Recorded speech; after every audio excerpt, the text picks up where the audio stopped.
everyone. Today we're going to be talking about federalism in the United States.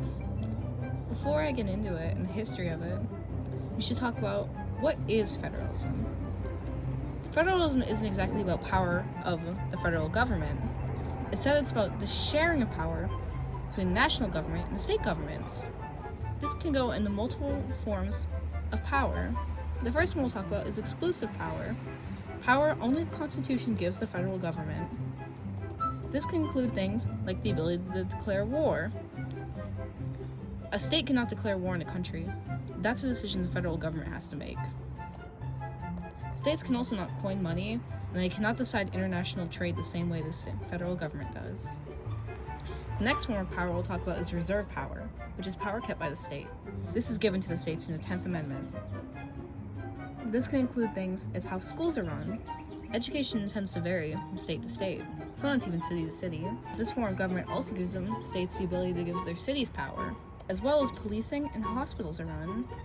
It also includes how license, ID, and home buying works.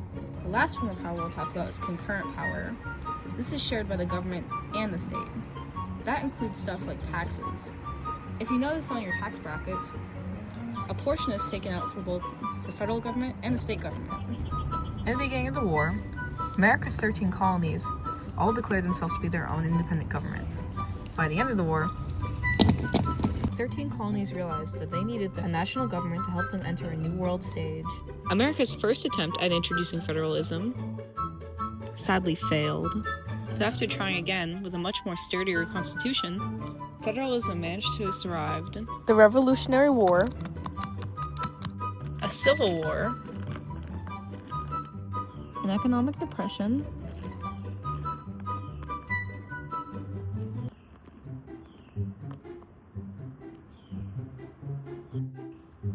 and both world wars.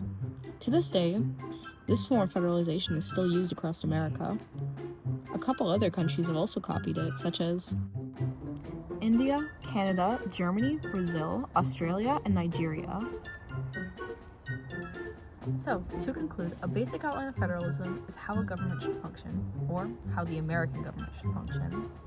As Ronald Reagan says, it'll only work if we have people in the state government who believe in federalism, who believe, as the Constitution says, that certain rights are reserved for the states and the people, and not to an all-powerful central government. Well, that's all for now. Make sure to like and subscribe if you want more videos on American federalism. The topic is much more complicated than I can explain in a short time. See ya!